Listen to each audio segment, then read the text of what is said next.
ሰላም ጤና ይስጥልን ውድ የቻናላችን ቤተሰቦች በያላችሁበት ሰላማችሁ ይብዛ። ይህ ዓለም አካዳሚ ነው። ዓለም አካዳሚ የአማርኛና የእንግሊዝኛ ቋንቋ ትምህርቶችን እያስተማርን እንገኛለን። እናንተም በየትኛውም የዓለም ክፍል ሆናችሁ መማር ማስተማሩ ላይ እድሉ ያልገጠማችሁ ቤተሰቦቻችን ከመጀመሪያው ከፊደላት ወይም ከአልፋቤት ጀምረን እያስተማርን ስለሆነ ይህን እድል እንደ አጋጣሚ ወይም እንደ ጥሩ አጋጣሚ ተጠቅማችሁ መማርና መጀመር የምትችሉ መሆኑን እናሳውቃለን። እጃችሁ ላይ ባለ ስልክ ብቻ በሳምንት 5 ቀን በቀን ደግሞ ለአንዳንድ ሰዓት በሌሊት ወይም በቀን ፕሮግራም እናንተ በሚመቻችሁ ሰዓት መርጣችሁ የምትማሩ ይሆናል ማለት ነው። ስለዚህ ይህን እድል ለጥሩ አጋጣሚ መጠቀም ትችላላችሁ ማለት ነው። እሺ እስኪ ዛሬ ደግሞ ለጀማሪዎች ከመጀመሪያው ጀምረን ከሀ ጀምረን ፊደሎችን እናሳያለን እናስተምራለን ማለት ነው። እስኪ ተማሪዎቻችን ደግሞ በጽሞና ተከታተሉንና በዋናው ክላሳችሁ ጽፋችሁ የምትመጡ ወይም የምትልኩ ይሆናል። እሺ ለቻናሉ ደግሞ አዲስ ከሆናችሁ ሰብስክራይብ ያደረጋችሁ ቤተሰብ ሁኑ። ቪዲዮውን ደግሞ ላይክ፣ ኮሜንት፣ ሼር ያደረጋችሁ መልካም ትብብራችሁ አይለየን ማለት ነው። እስኪ ዛሬ ደግሞ የአማርኛ ቋንቋ ፊደላት ማለትም የመጀመሪያ 5ቶቹን እናያለን ማለት ነው። በጽሞና ተከታተሉኝ። በአጠቃላይ በአማርኛ ቋንቋ ውስጥ 34 መደበኛ ፊደላት አሉ። 34 መደበኛ ፊደላት። ስለዚህ ከ34 ውስጥ ደግሞ እያንዳንዳቸው 7 ቤተሰብ ይኖረዋል። ማለትም የሀ 7፣ የለ 7፣ የሐመር ሀ 7፣ የመ 7፣ የሰ 7 እያለ እንዳለ 34ቶቹ ሁላ 7 ይኖራቸዋል ማለት ነው። ሰባቶቹም እያንዳንዳቸው የራሳቸው ባህሪ አላቸው። የራሳቸው መለያ ጸባይ አላቸው። ማለትም ስንጽፍ፣ ስንናገር፣ ስናነብ እንደዚህ ነገር የራሳቸው ባህሪ አላቸው ማለት ነው። ስለዚህ ዛሬ የመጀመሪያ 5ቶቹን ከሀ እስከ ሰ የምናየው ይሆናል። በጽሞና ተከታተሉ። ከዚህ ጋር ለምሳሌ ሀ፣ ሀሊታ ሀ፣ ለ፣ ሐመሩ ሀ፣ መ፣ ሰ። ለምሳሌ ሀን ብናይ ባለ 2 እግር ነች። ባለ 2 እግር ማለትም የሁለት እግሯ ይሄኛው አንድ እግር ይሄኛው አንድ እግር። ስለዚህ ሀን ባለ 2 እግር ብለን መለየት እንችላለን። 2 እግር ሆኖ እግሯ ወደ ላይ የዞረ ማለት ነው። ይሄኛው ደግሞ ለ እቺም ባለ 2 እግር ነች፣ ግን እግሯ ምንድነው ወደ ታች በወርታች ማለት ነው። ይሄኛው ደግሞ ባለ 3 እግር ነው። ባለ 3 እግር አንድ እግር 2 እግር 3 እግር ባለ 3 እግር። ይሄኛው ደግሞ ባለ 2 ክብ ማለት ነው። ባለ 2 ክብ 2 ዜሮዎቹ ተያይዞ ማለት ነው። ባለ 2 ክብ ነው ማለት ነው። መ ይባላል። እቺኛዋ ደግሞ ሰ ትባላለች ወይም ንጉሱ ሰ ትባላለች። ንጉሱ ሰ። እቺ ደግሞ ባለ 3 እግር ነች። ባለ 3 እግር ሆና እግሯ ወደ ላይ የዞረ። ሀ ማለት ባለ 2 እግር ነች ወደ ላይ የዞረች። ሰስቶን ደግሞ አንድ እግር እንጨምርባታለን። እቺ ዳር ላይ ያለችዋን እግሯን ስንጨምር ሰ ትሆናለች ማለት ነው። ሰ ትሆናለች። ስለዚህ ስማቸው ደግሞ ሀሊታ ሀ ትባላለች። እቺኛዋ መጠሪያዋ ግን ሀ ተብላ ነው። እቺኛዋ ለ ትባላለች። እቺኛዋ ሐመር ሀ ትባላለች። መጠሪያዋ ግን ሀ ነው። እቺኛዋ መ ትባላለች። እቺኛዋ ንጉሱ ሰ ትባላለች። መጠሪያዋ ግን ሰ ነው። ስለዚህ ሀ፣ ለ፣ ሐመር ሀ፣ መ፣ ሰ። ሀ፣ ለ፣ ሐመር ሀ፣ መ፣ ሰ የመጀመሪያዎቹ 5 ፊደላት ማን ናቸው? ሀ፣ ለ፣ ሐ፣ መ፣ ሰ። በጣም አሪፍ። እስኪ እናንተ ንገሩኝ 5ቶቹ የመጀመሪያ ፊደላት ማን ናቸው? እቺ ማን ነች? እቺኛዋስ? ሶስተኛዋ? እሺ አራተኛዋ? እቺስ? በጣም አሪፍ። ሰ። ስለዚህ ሀ፣ ለ፣ ሐመር ሀ፣ መ፣ ሰ ይባላሉ ማለት ነው። ስለዚህ እያንዳንዳቸውን 7 ቤተሰብ ይኖራቸዋል። እነሱን 7 ቤተሰብ እናያለን ማለት ነው። ማለትም ከራሷ ጋር 7 ያው 1 እቺ 2 እቺኛዋ 3 4 5 6 7። ስለዚህ 7ቶችን የምናየው ይሆናል ማለት ነው። በጽሞና ተከታተሉን።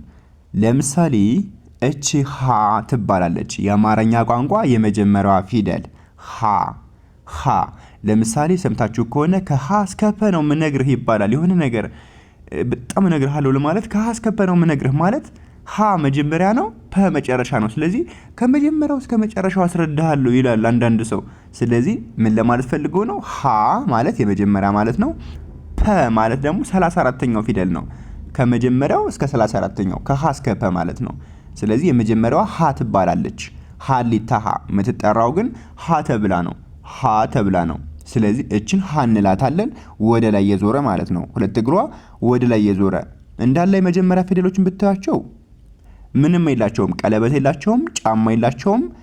ምንድነው አግዳሚ የላቸውም። እግራቸው አያጥርም። በቃ ኖርማል ማለት ነው። እንደምታየው ሰ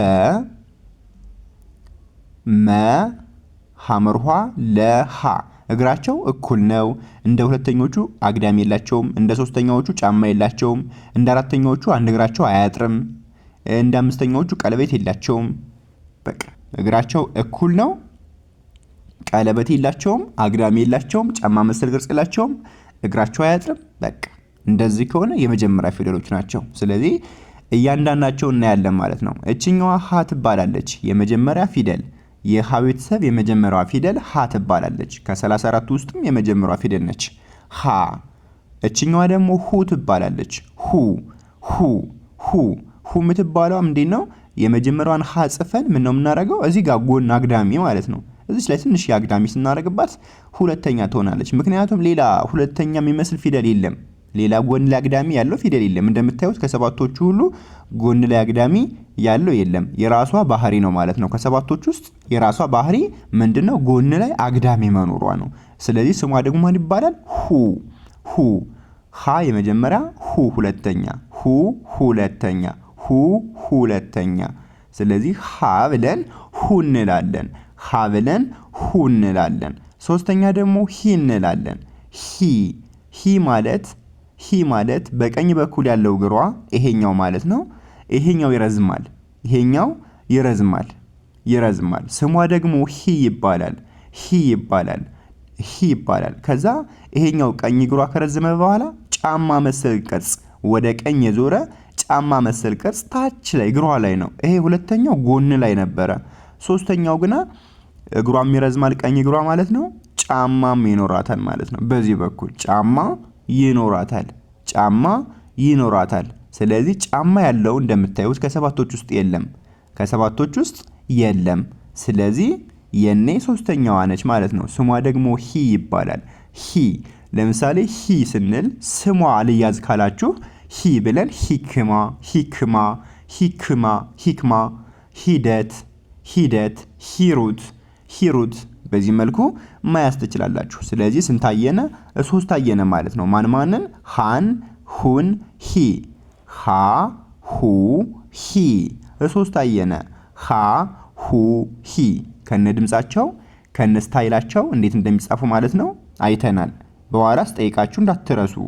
ሃ የመጀመሪያ ነች፣ ሁ ሁለተኛ፣ ሂ ሶስተኛ። ስለዚህ ማን ይባላሉ? ሃ፣ ሁ፣ ሂ። በጣም አሪፍ። ሶስት አይተናል፣ አራት ይቀረናል። ስለዚህ ወደ አራተኛው እንሄዳለን። አራተኛው ደግሞ ሃ ይባላል። ስሙ ከመጀመሪያው ጋር ተመሳሳይ ነው። ከዚህኛው ጋር ስሙ ተመሳሳይ ነው። ሃ ይባላል። እግሩ መርዘም ብቻ ልክ የሶስተኛውን ይመስላል። ይሄን ማለት ነው። ግን ጫማ የለውም። የሶስተኛው ጫማ አለው፣ የአራተኛው ጫማ አያስፈልገኝም ብላለች። ጫማ የላትም። እግሯ ብቻ ይረዝማል። እግሯ ከረዘመ አራተኛ ፊደል ነች ማለት ነው። ስሟ ማን ነው? ሃ። ልክ እንደ መጀመሪያው ስሟ ሃ ነው ይባለው። ተመሳሳይ ስም ነው ያላቸው በባህሪያቸው። የመጀመሪያውና አራተኛው ስማቸው ተመሳሳይ ነው ማለት ነው። ተመሳሳይ ነው። ሃ ነው ይባሉት። አሁን አራት አይተናል። ስለዚህ ካሉት ውስጥ ባለጫማ ፊደል ማናት ብላችሁ ማን ነው የምትሉኝ? ሂ ስንተኛ ፊደል ነች? ሶስተኛ ፊደል። ጎበዞች። ሶስተኛ ፊደል ሂ ትሆናለች ማለት ነው። ባለጫማ ማናት ካሏችሁ ሶስተኛ ፊደል ሂ ትባላለች። እሺ አሁንም ልጠይቃችሁ፣ ከአራቶቹ ካየናቸው ውስጥ ማለት ነው። አሁንም ልጠይቃችሁ፣ እሺ ካሉት ውስጥ ጎን ላይ አግዳሚ ያለው ፊደል ማን ነው? ጎኑ ላይ አግዳሚ ያለው ፊደል ማን ነው? ማን ነው? ሁ። ሁለተኛ ፊደል ጎኑ ላይ አግዳሚ፣ ጎን ላይ አግዳሚ ሁለተኛ ፊደል። በጣም አሪፍ። ስሙ ሁ ይባላል። ሁ ይባላል። ሁ ይባላል። እሺ አሁንም ልጠይቃችሁና ወደ ቀጣይ ፊደል እንሄዳለን። ካሉት ውስጥ የቀኝ እግሩ ብቻ ረዥም የግራ እግሩ አጭር የትኛው ነው ከተባላችሁ ማን ነው የምትሉት? ሀ። በጣም አሪፍ። ሀ። ከአራቶች ውስጥ ነው ያልኩኝ። ከነዚህ ከአራቶች ውስጥ የቀኝ እግሩ የረዘመ የግራ እግሩ ያጠረ ማን ነው? ሀ። ይህ የቀኝ እግሩ ረዥም ነው። ግራ እግሩ ደግሞ ይችኛዋ ደግሞ ግራ እግር ትባላለች፣ አጭር ነች። ስለዚህ እንደዚህ ከሆነ ሀ ይባላል። ሀ ከመጀመሪያው ጋር ተመሳሳይ ስም አለው። ሀ ሀ። ስለዚህ ሀ ይባላል። በጣም አሪፍ። ሀ ሁ ሂ ሀ። እሺ ወደ ቀጣይ እንሂድ፣ ወደ አምስተኛው። አምስተኛው ደግሞ ልክ የአራተኛውን ይመስላል፣ ግን ቀለበት አለው። እግሩ ላይ ቀለበት አለው። እግሬ ላይ ቀለበት አደርጋለሁ ብሏል። እሺ እንቀበላለን እኛማ። ስለዚህ አምስተኛ ከሆነ ቀለበት አለው ማለት ነው። ቀለበት እንደምታዩት ቀለበት ያለው እግሩ ላይ የለም ጠቅላላ ማለት ነው። ስለዚህ ቀለበት እግሩ ላይ ካደረገ አምስተኛ ሄ ይባላል። አምስተኛ ሄ ይባላል። አምስተኛ ሄ ይባላል። አምስት አየነ። ሀ ሁ ሂ ሃ ሄ። አሁን ሄ ብለን ስሙ ካልተያዛችሁ ሄ ሄለን፣ ሄ ሄደ ልንል እንችላለን። ስለዚህ እግሩ ላይ ቀለበት ካለው አምስተኛ ፊደል የሀ ቤተሰብ ማን ይባላል? ሄ ሄ ሄ። በጣም አሪፍ። አምስት አየና ሁለት ይቀረናል። በጣም አሪፍ። 7 ስለሆነ 2 ይቀረናል። አሁን ህ ይባላል። ህ ስድስተኛው ማለት ነው። ህ ደግሞ የሚጻፈው ልክ እንደ መጀመሪያው ተመሳሳይ ነው፣ ወይም እንደ ሀ ቤተሰብ ተመሳሳይ ነው ማለት ነው። እንደ ሀ ግን የሚለየው ከዚህ ጋር በግራ እግሩ በኩል ዚግዛግ ነገር አለው። እዚህ ጋር ማለት ነው። በግራ እግሩ በኩል ዚግዛግ ነገር አለው። ዚግዛግ። የመጀመሪያው ሀ ዚግዛግ የለውም። ስድስተኛው ግን ዚግዛግ አለው በግራ እግሩ። ይኸው መሀል ላይ ዚግዛግ አለው። እንደዚህ ከሆነ ህ ይባላል። ህ ሃ ሁ ሂ ሃ ሄ ህ። ስድስተኛ ፊደል ህ። ስሙ ካልተያዛችሁ ህ ብለን ህዝብ፣ ህ ብለን ህሌና፣ ህ ብለን ህይወት እንላለን። ስለዚህ ስድስተኛ ፊደል ህ ይባላል። እሺ እስከ ስድስተኛው እንላለን። ሀ ሁ ሂ ሃ ሄ ህ ሆ። መጨረሻው ደግሞ ሆ ይባላል። ሆ እንዴት ነው የሚጻፈው? ልክ የመጀመሪያዋን ሀ ጽፍና በቀኝ እግሩ ጭንቅላት ላይ ቀለበት መጨመር። በቀኝ እግሩ ጭንቅላት ላይ ቀለበት መጨመር፣ እዚህ ላይ ማለት ነው። በቀኝ እግሩ እንደምታያችሁ እዚህ ላይ ቀለበት መጨመር። እንደዚህ ከሆነ ሆ ይባላል። ሆ ብለን ስሙ ካልተያዛችሁ ሆ ብለን ሆድ እንላለን። ሆድ፣ ሆድ፣ ሆላንድ። በቃ በዚህ መልኩ መያዝ ትችላላችሁ ማለት ነው። ስለዚህ አንዴ ልበላችሁና እናንተ ደግሞ እንድትሉኝ ተከታተሉኝ። ሀ ሁ ሂ ሃ ሄ ህ ሆ። እሺ አሁን የእናንተ ፈንታ ነው። ማን ነው ይሄ? ይሄኛውስ? እሺ ሶስተኛ። እሺ አራተኛስ? አምስተኛ? እሺ ስድስተኛ? እሺ ሰባተኛ? በጣም አሪፍ። ስለዚህ እናንተ ራሳችሁን አመሳክሩ፣ ራሳችሁን ጠይቁ። ልክ ነኝ ወይስ ተሳስቻለሁ? ምንድነው ማስተካከል ያለብኝ? ለምንድነው የከሌ አልያዘኝ ያለች የምትሉትን ተከታተሉ ማለት ነው። ስለዚህ ሀ የመጀመሪያ ሀ፣ ሁለተኛ ሁ፣ ሶስተኛ ሂ፣ አራተኛ ሀ፣ ያው ከመጀመሪያው ጋር ተመሳሳይ ስለሆነ አራተኛው ሀ፣ አምስተኛ ሄ፣ ስድስተኛ ህ፣ ሰባተኛ ሆ። እሺ በጣም አሪፍ። አሁን እናንተ ደግሞ ይችን የመጀመሪያዋን እስከ ሰባተኛዋ ድረስ በወረቀት ጻፉና ወደ ለ ደግሞ እንሄዳለን። ወደ ቀጣዩ ደግሞ ስንሄድ ለ ይባላል። ለ ማለት ደግሞ ያው እንደምታዩት አንድ በቀኝ በኩል እግሩ ያለው እዚህ ጭንቅላቱ ላይ ረዘም ይላል። የግራ እግሩ ደግሞ አጠር ይላል እዚህ ጋር ማለት ነው። የሚጀምረው ከዚች ላይ ነው ማለት ነው። ይሄኛው እግሩ ረዘም ይላል ትንሽ እስከች። ይሄኛው ለ ይባላል። ለ ታች ላይ ያለው እግሩ እኩል ነው፣ ምክንያቱም የመጀመሪያ ፊደል ነው። ቀለበትም የለውም፣ አግዳሚም የለውም፣ ጫማም የለውም። እንደዚህ ከሆነ የመጀመሪያ ፊደል ነው። ስለዚህ ስሙ ማን ይባላል? ለ ብለን ማን እንላለን? ለለማ፣ ለገሃር እንደዚህ እንላለን። ስለዚህ ለ ይባላል። የመጀመሪያ ለ እጠይቃችኋለሁ፣ ያዙልኝ። ለ በጣም አሪፍ። ሁለተኛው ደግሞ ሉ ይባላል። ሉ ምክንያቱም ሁ ካልነ ይሄንም ለሉ ነው ምንለው። ምክንያቱም የሁለተኛ ፊደሎች አናባቢ የሚባል አለ፣ በኋላቸው በኩል የሚባል አለ። ለምሳሌ ሁ የሆነ የሚል ድምጽ አለ። ሉ ስንልም የሚል ድምጽ አለ። እንዳለ የሌሎችም እንደዛ ነው ያላቸው። ስለዚህ ይሄን ከያዛችሁ በደንብ ታውቃላችሁ ማለት ነው። ስለዚህ አናባቢያቸው ነው። በጣም አሪፍ ነው። ስለዚህ ሉ እሺ፣ ሁለተኛ ፊደል ነው ማለት ነው። ስለዚህ ምንድነው ባህሪው ማለት ነው? ከሌሎች የሚለየው ስሙ ሉ ይባላል። የሚጻፈው ደግሞ ስሙ ሉ ይባላል። የሚጻፈው ደግሞ ጎን ላይ አግዳሚ። ምክንያቱም ሁለተኛ ፊደል ይሄ ጎን ላይ አግዳሚ ብለናል። ምክንያቱም ሌላ ጎን ላይ አግዳሚ የለም፣ ሁለተኛ ፊደሎች ብቻ ናቸው። በቀኝ በኩል በዚህኛው በኩል አላልኩም። በዚህኛው በኩል ሌላ ፊደል ነው የሚሆንብን፣ ግን በዚህኛው በኩል በቀኝ በኩል ይሄ ቀኝ ይባላል፣ ይሄኛው ግራ ይባላል። ስለዚህ በቀኝ በኩል አግዳሚ ካለው ሉ ወይም ሁለተኛ ፊደል ነው። ሉ አዎ ሉ ያዙልኝ። ሉ ጎን ላይ አግዳሚ ሉ። ሶስተኛ ሊ ይባላል። ሊ በጣም አሪፍ። ሊ ምንድነው ያለው? ልክ ሂ ብለን እንዳየነው ሶስተኛውን ሁላ ይሄኛውም ሶስተኛ ስለሆነ ጫማ ይኖረዋል። ጫማ ይኖረዋል። እንደምታዩት እንዳለ ጫማ አላቸው። ሶስተኛዎቹ ጫማ፣ ሁለተኞቹ አግዳሚ፣ አራተኛዎቹ ረዝማል በቀኝ በኩል ያለው እንደዛ ይሆናል ማለት ነው። ስለዚህ ሊ ጫማ አለች። ስንተኛ ፊደል ነች? ሶስተኛ። የማን ቤተሰብ ነች? የለ ሶስተኛ። ሊ ወደ አራተኛዋ እንሄዳለን። ላ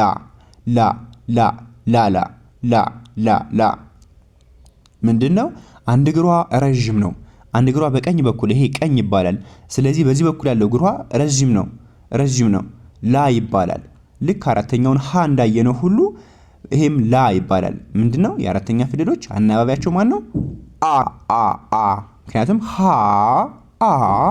ላ ስለዚህ ስማቸው ሀ፣ ይሄኛው ላ ይባላል። ላ አንድ እግሩ ረዥም፣ አንድ እግሩ አጭር። ላ እሺ። አምስተኛ ባለቀለበት። ቅድም አምስተኛ ፊደሎች ባለቀለበት ናቸው ብያለሁ። እቺ ባለቀለበት ነች ማለት ነው። ማነች? ሌ ትባላለች። አምስተኛ ፊደል ሌ ብለን ለምሳሌ ሌባ፣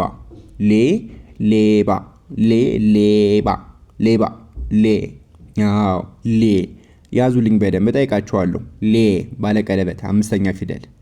እሺ ል ደግሞ እቺ ነች ስድስተኛ ፊደል። ል በውስጥ ነው ቀለበቷ፣ ውስጥ ላይ። ሌሎች አሁን ለምሳሌ እቺኛዋ በቀኝ በኩል እግሯ ላይ ታች ላይ ነበረ። እቺኛዋ ግን በግራ በኩል ውስጥ ላይ 6 ቁጥር ነው የምትመስለው። እዚህ ጋር እንደውም ስድስተኛ ናት፣ 6 ቁጥር ነው የምትመስለው። በዚህ ራሱ መያዝ ትችላላችሁ። እስከዚህ ድረስ 6 ቁጥርን ትመስላለች። 6 ቁጥርን ቀለበቱ ያለው ውስጥ ላይ ነው። ል ትባላለች። እቺ ደግሞ ል ብለን ለምሳሌ ል ብለን ልጅ፣ ል ብለን ልብ። በቃ በዚህ መልኩ መያዝ ትችላላችሁ። ል ስድስተኛ፣ ል መጨረሻው ሎ። ይሄኛው ደግሞ ጎኑ ላይ ቀለበት። የሁለተኛው ከሆነ ጎኑ ላይ አግዳሚ ነበረ። ይሄ አግዳሚ ይባላል። ይሄኛው ግን ቀለበት ወይም ክብ ነገር ጎኑ ላይ ክብ ያለው የለም ካለው ሁላ። ይሄኛው እንደውም ታች ላይ ነው። ይሄው እንደምታዩት ሰባተኛ እና አምስተኛ ይለያያል። ይሄኛው ጎን ላይ፣ ይሄኛው ታች ላይ ነው፣ እግሩ ላይ ነው። ይሄኛው ደግሞ እንደውም ውስጥ ላይ ነው። ውስጥ ላይ ከሆነ ስድስተኛ ነው። ጎን ላይ ክብ ከሆነ ሎ ይባላል። ሰባተኛ ሎ። በጣም አሪፍ። ስለዚህ አንድ ጊዜ እኔ ልበልላችሁና እናንተ ደግሞ ትሉልኛላችሁ ማለት ነው። ለ ሉ ሊ ላ ሌ ል ሎ። አንዴ ልድገምላችሁ። ለ ሉ ሊ ሶስተኛ ላ ሌ ሌ አምስተኛ ል ል መጨረሻው ሎ። እሺ እናንተ በሉኝ አሁን ይሄ ማን ነው? ለ ላ እንዳትሉ። ላ ሌላ ፊደል ነው የሚወስዳችሁ። ስለዚህ ለ ነው የምትሉት። ለ ለ ለ። በጣም አሪፍ። ለ ሁለተኛውስ ጎበዝ ሉ ሉ። ሶስተኛውስ ማን? ኦኬ ሊ። በጣም አሪፍ ሊ ሊ። አራተኛውስ ላ ላ አ የሆነ አፋችን እንከፍታለን። ላ ላ። እሺ አምስተኛ እሺ ጎበዞች ሌ ሌ። ስድስተኛስ ል። ኦኬ ል። ሰባተኛ ሎ ሎ ሎ ሎሚ ሎ ሎ ሎ። በጣም አሪፍ። ስለዚህ ለሉ ሊ ላ ሌ ል ሎ ለሉ ሊ ላ ሌ ል ሎ። ጎበዞች። አሁን ወደ ሀመርኋ እንሄዳለን። ማለትም ወደ ሶስተኛዋ ፊደል አንድ ሀ አይተናል። ሀያም ቤተሰብ ለቤተሰብ አይተናል። አሁን ወደ ሀመርኋ ቤተሰብ እንሄዳለን። ወደ ሀመርኋ ቤተሰብ እች ስሟ ሀ ይባላል። ሀመርኋ ቢባልም ግን መጠሪያዋ ሀ ነው። ሀ ማለት ባለ ሶስት እግር። እንደምታዩት ሶስት እግሯ ሁሉ እኩል ናቸው። ታች ላይ እኩል ናቸው። ቀለበት የላትም። ጫማ አግዳሚ የላትም። ስለዚህ እንደዚህ ከሆነ የመጀመሪያ ፊደል ሀ ይባላል። ሀ። ሁለተኛው ደግሞ ሁ ይባላል። ጎን ላይ አግዳሚ ሁ። ሀሊታህና የሀመርኋ ቤተሰብ ተመሳሳይ ስማቸው። ይሄንም ሀ ሁ ሂ ሃ ሄ ህ ሆ እንላለን። ይሄንም ሀ ሁ ሂ ሃ ሄ ህ ሆ እንላለን። ተመሳሳይ ማለት ነው። ምንም የሚለያቸው ነገር የለም። የሚለያቸው ስንጽፍ ብቻ ነው። ስንጽፍና ቅርጻቸው ነው የሚለያየው። በቃ አለቀ። ሀ ሁ። ሁለተኛ ጎን ላይ አግዳሚ ብለናል። እንደምታዩት ሁለተኛው አግዳሚ፣ እዚህ ላይም አግዳሚ፣ እዚህ ላይም አግዳሚ፣ ገና ይሄዳል አግዳሚ እያደረገ። ስለዚህ ሁለተኛ አግዳሚ ነው። ሁ ይባላል። ሁ ሀ ሁ። ሶስተኛ ጫማ ሂ ሂ ሂ ሂ ሂ ሂ ሂክማ ሂ ሂደት ሂ ሂ ሂ ሂሩት። በጣም አሪፍ። ሂ ባለጫማ ሶስተኛ ሂ ሂ። አዎ አራተኛ ሃ ያው እዚህ ጋርም ሃ ብለን የመጣ ነው። እዚህንም ሃ እንላለን። ምክንያቱም ይሄኛው የሶስተኛውና ይሄ የመጀመሪያው ስማቸው ተመሳሳይ ነው። ተመሳሳይ። በጣም አሪፍ። ሃ። በዚህ ሳይድ በኩል ያለው እግራቸው ይረዝማል እንደምታዩት ነው። ይሄ ይረዝማል፣ ይሄኛውም ይረዝማል፣ እቺኛውም ትረዝማለች፣ እቺኛውም ትረዝማለች፣ እቺኛውም ትረዝማለች። በቀኝ በኩል ነው። በዚህ በኩል አላልኩም። በዚህ በኩል ከሆነ ሌላ ፊደል የሚሆንብን፣ ግን በዚህኛው በኩል ያለው እግራቸው ከረዘመ አራተኛ ፊደሎች ናቸው። አራተኛ ፊደሎች። ስለዚህ እቺኛዋ ሀ ትባላለች። ሀ። ምክንያቱም የመጀመሪያዋ ሀ እና አራተኛዋ ሀ ተመሳሳይ ናቸው። ከዚህ ላይም እንደዛ ብለናል። እዚህ ላይ ሀ ብለን ነበረ፣ ከዚህ ላይም ሀ እንላለን። አሁንም ከዚህ ላይ ሀ ብለን ነበረ፣ ከዚህ ላይ ሀ እንላለን። ምክንያቱም እነዚህ የሀ ፊደሎችና የሀመርኋ ፊደሎች ስማቸው ተመሳሳይ ስለሆነ ማለት ነው። ከዛ ወደ ሄ እንሄዳለን። ሄ ባለቀለበት ሄ ባለቀለበት። የት ነው ቀለበት ያለ? እግሯ ላይ ታች ማለት ነው። እዚህ ላይ እንደዚህ ከሆነች ሄ ትባላለች። ሄ ያው እንደምታዩት እዚህ ጋር ቀለበት እንዳለ ቀለበት አላቸው። እንደዚህ ከሆነ እግራቸው ላይ ከሆነ አምስተኛ ናቸው። ምክንያቱም ሌላ አምስተኛ የለም። እንደ አምስተኛው እግሩ ላይ ቀለበት ያለ የለም። እንደምታዩት ነው፣ ምንም የለም። ስለዚህ እግራቸው ላይ ቀለበት ካለ አምስተኛ ይባላሉ። አምስተኛ እንደዚህ በቢጫ ያስቀምጥኳቸው ማለት ነው። በቢጫ ያስቀምጥኳቸው፣ በሰማያዊ ያስቀምጥኳቸው አራተኛ። በቃ የራሳቸው ቀለም አላቸው ማለት ነው። ስለዚህ እንደዚህ ከሆነ አምስተኛ ሄ ትባላለች። ቀለበት እግሯ ላይ ሄ። ይሄኛው ህ ይባላል። እንዴት ነው የሚጻፈው? የመጀመሪያውን ሀ ይመስላል፣ ሀመርኋን ይመስላል። ግን የሚጻፈው ጭንቅላቱ ላይ የሆነ ትንሽ የአግዳሚ ነገር አለቻት እዚህ ጋር። እዚህ ጋር ትንሽ አግዳሚ ነገር አለቻት። እንደዚህ ከሆነች ህ ትባላለች። ምክንያቱም የራሷ መለያዋ ነው። እዚህ ላይ እንደዚያ ከሆነ ወይም አግዳሚና የሆነ ትንሽ የቋሚ ካለው ጭንቅላቱ ላይ ማለት ነው ህ ይባላል። ህ ብለን ማን እንላለን? ህዝብ፣ ህሌና፣ ህይወት እንላለን። በቃ መጨረሻው ሆ ይባላል። ሆ ሁለት እግሩ አጭር በቀኝ በኩል እንዳትረሱ። እዚህ ጋር ያዙልኝ። ሆ ሁለት እግሩ በቀኝ በኩል ነው ያልኩኝ፣ በዚህኛው በኩል። አራተኛው ከሆነ በዚህኛው በኩል ነበር ያጠሩ። አሁን ግን ዞሩና በዚህኛው በኩል አጠሩ። እንደምታዩት ይሄኛው በቀኝ በኩል አንድ እግር ረጅም፣ ይሄኛው በግራ በኩል አንድ እግር ረጅም፣ ተቃራኒ ናቸው አራተኛውና የመጨረሻው። አራተኛው ሀ ሲባል የመጨረሻው ሆ ይባላል። አራተኛው ሀ ሲባል የመጨረሻው ሆ ይባላል። በጣም አሪፍ። ስለዚህ አንዴ ልበላችሁና እናንተ ደግሞ ትሉልኛላችሁ። ሀ ሁ ሂ ሃ ሄ ህ ሆ። ሃ ሁ ሂ ሃ ሄ ህ ሆ። እናንተ በሉልኝ። ይሄ ማን ነው? ሀ ጎበዞች። ይሄስ ጎኑ ላይ አግዳሚ ያለው? ሁ ጎበዞች። ጫማ ያለው? ሂ። እሺ አራተኛውስ ወይም አንድ እግሩ በቀኝ በኩል የረዘመው? ሃ ባለቀለበቱስ ወይም እግሩ ላይ ቀለበት ያለው? ሄ። እሺ ከዚህ ጋርሳ ጭንቅላቱ ላይ ዚግዛግ ያለው ወይም የነ ቅርጽ ያለው ጭንቅላቱ ላይ ማን ነው? ህ መጨረሻው ሆ ጎበዞች። ሆ።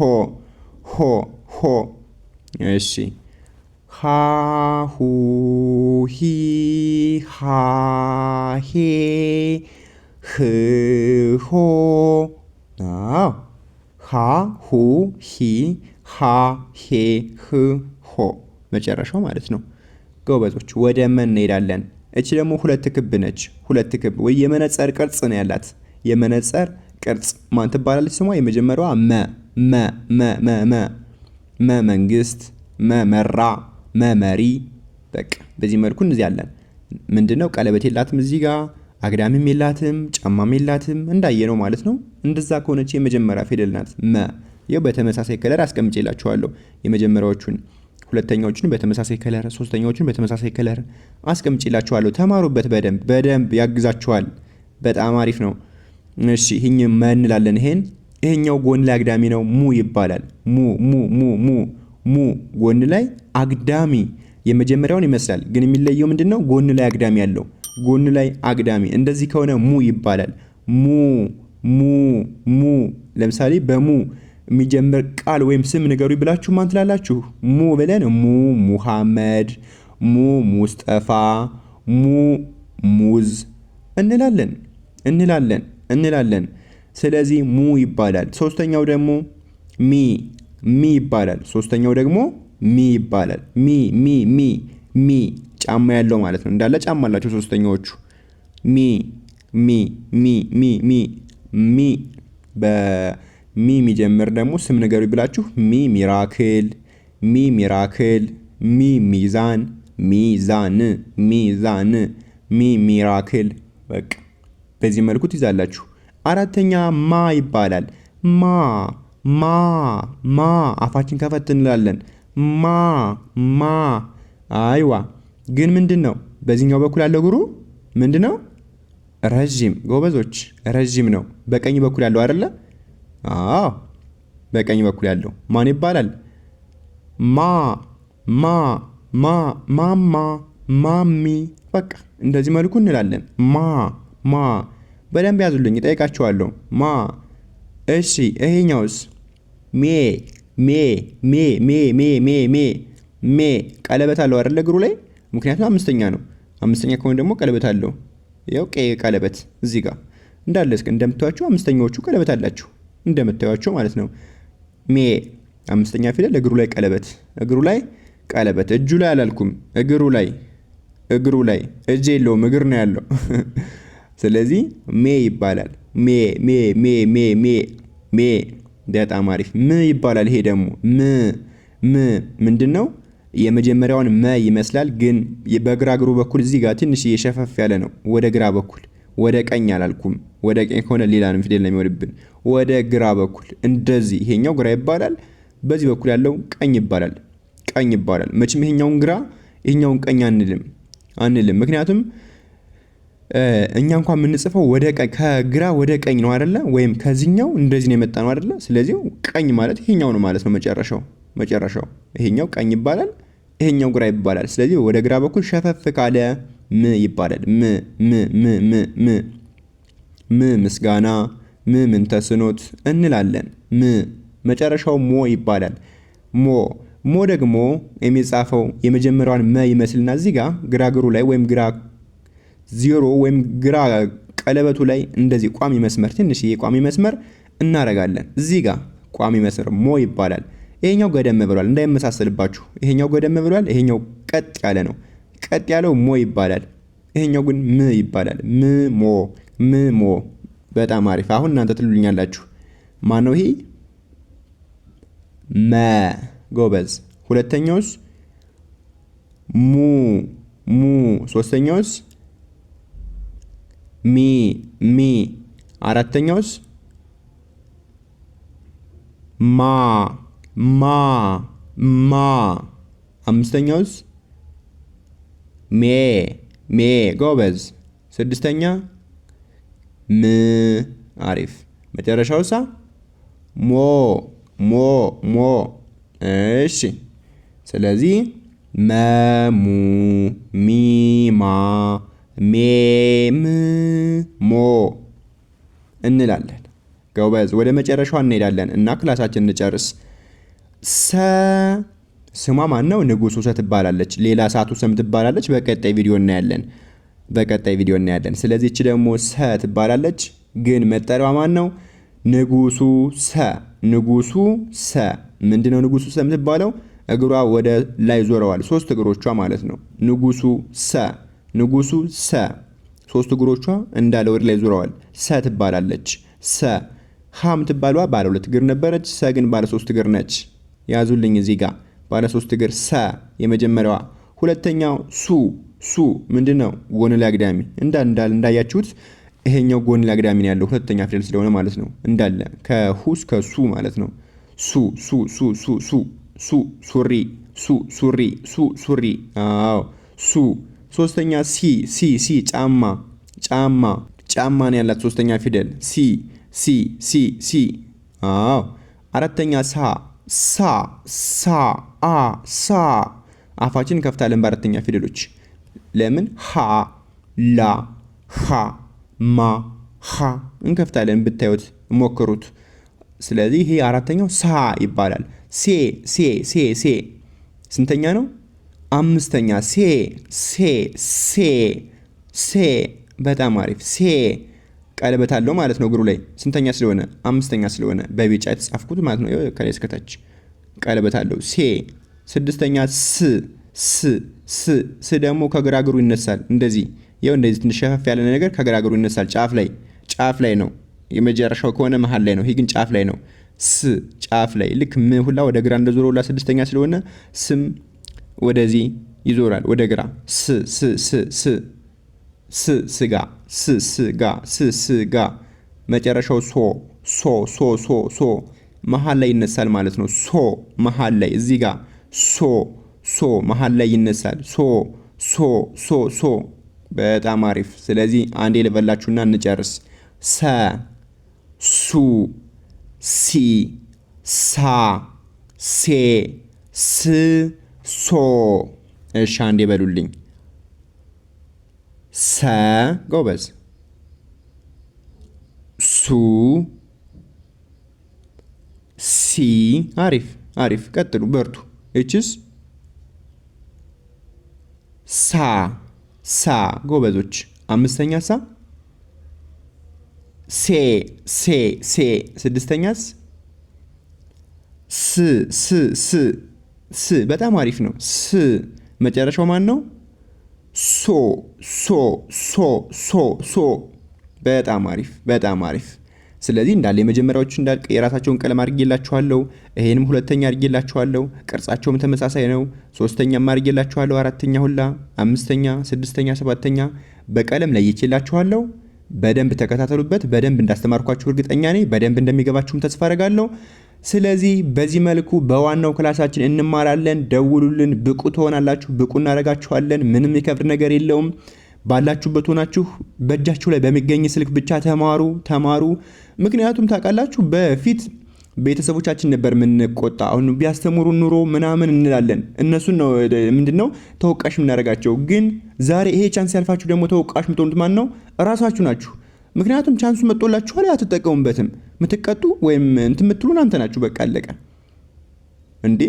ይሄ አጋጣሚ ቢያንስ ምንድነው እንደ መልካም አጋጣሚ ነው ማየት ያለባችሁ። እንደ መልካም አጋጣሚ በቃ ያን ያሳለፋችሁትን ስህተት መድገም የለባችሁም። ይሄ አዲስ ህይወት ነው። አላረፈዳችሁም፣ አልቀራችሁም። ስለዚህ ተማሩ፣ ብቁ ሁኑ፣ አንብቡ፣ ጻፉ። በቃ እኩል ሁኑ ቢያንስ። ምክንያቱም ራሳችሁን ዝቅ አድርጋችሁ ነው የምታዩ። ዛሬ አሁን ቲክቶክ ላይ ገብታችሁ ኮሜንት አታነቡ፣ ኮሜንት አታደርጉ፣ ኮሜንት አትጽፉ፣ ቴክስት አትላላኩ። በስልካችሁ በድምፅ ነው የምትላላኩት። ስለዚህ እስከ መቼ እንደዚህ ተሳቃችሁ? ተማሩ። ቢያንስ በኦንላይን እንኳን ባትማሩ ይሄን ተከታተሉት፣ በደንብ ተከታተሉ። ስለዚህ በዚህ መልኩ እናስተምራችኋለን። በድጋሚ ለቻናሉ አዲስ ከሆናችሁ ሰብስክራይብ አድርጉ። ቪዲዮውን ላይክ፣ ኮሜንት፣ ሼር አድርጉልኝ። ምክንያቱም ለኔ ብርታት ነው፣ ጥንካሬ ነው። ከዚህ በላይ እንድሰራ፣ ከዚህ በላይ እንድበረታ ያግዘኛል። የዛሬ ክላሳችን ይህን ይመስላል። በቀጣይ ቪዲዮ እስክንገናኝ ሰላማችሁ ይብዛልኝ። ቻው።